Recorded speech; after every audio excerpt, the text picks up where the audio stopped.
جی میں ہوں Nadeem Siddiqui M7 city news کے ساتھ. اس وقت موجود میں اورنگی ٹاؤن 11:30 میں یعقوب آباد میں, جہاں بتایا جاتا ہے کہ اورنگی ٹاؤن جو کراچی کی کچی آبادی ہے, بتایا جاتا ہے کہ سب سے بڑی کچی آبادی ہے, لیکن یہاں پر پانی کے اور دیگر بنیادی مسائل ہیں, اس سے یہاں کے لوگ جو ہیں کافی مشکلات کا شکار ہے. اس حوالے سے ہمارے ساتھ یہ موجود ہیں یہاں پر سرور عالم صاحب. ان سے معلوم کریں گے ان کا عہدہ کیا ہے اور یہاں پر یہ پانی کی بورنگ کرائی جا رہی ہے, کون لوگ کرا رہے ہیں اور اس کی فنڈ ریزنگ سلسلہ کیا طریقہ کار ہے. السلام علیکم. سب سے پہلے تو میٹرو ٹی وی کا شکریہ جنہوں نے ہمیں کوریج کرنے کے لیے اور ہماری حوصلہ افزائی کے لیے آپ تشریف لائیں.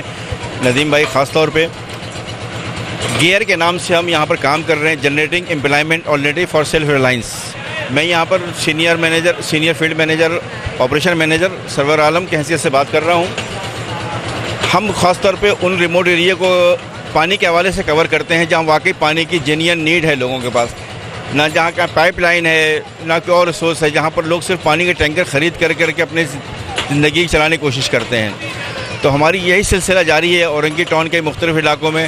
ابھی شہر کے دوسرے علاقوں میں بھی اور خاص طور پہ ملیر وغیرہ میں یہ کام ہم شروع کر رہے ہیں, جہاں پر کام جو جینین لوگوں کی نیڈ ہے پانی کی وہاں پر.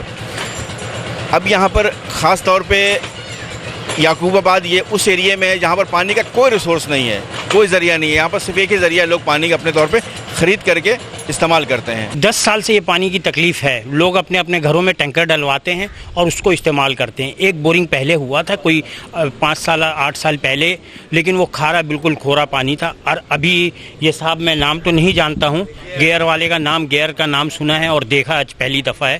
تو انہوں نے پانی کیا, اللہ تعالیٰ ان کو اجر دے گا اور اللہ تعالیٰ ان کو ترقی دے, دن دنیا رات اس کا صلہ ان کو ملے.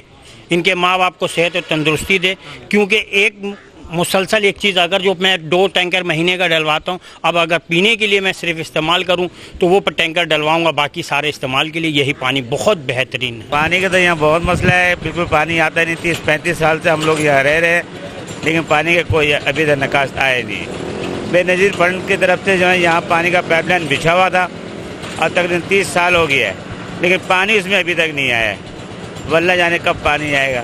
یہ تھے علاقہ مکین جو کہ بتا رہے تھے کہ گزشتہ 30 سالوں سے یہاں پر پانی کی لائن تو ضرور ڈال دی گئی ہے سرکاری سطح پر, لیکن پانی کی لائن ڈالنے کے باوجود جو ہے پانی کو اب تک ترس رہے ہیں. لیکن اس حوالے سے یہاں پہ گیئر جو فلاحی ادارہ ہے, اس فلاحی ادارے نے یہاں پر ایک مہم کا سلسلہ شروع کیا ہے اور امید کی جا رہی ہے کہ آیا کہ اس بورنگ کے فوری بعد جو ہے علاقہ مکینوں کو پانی دستیاب ہوگا. جی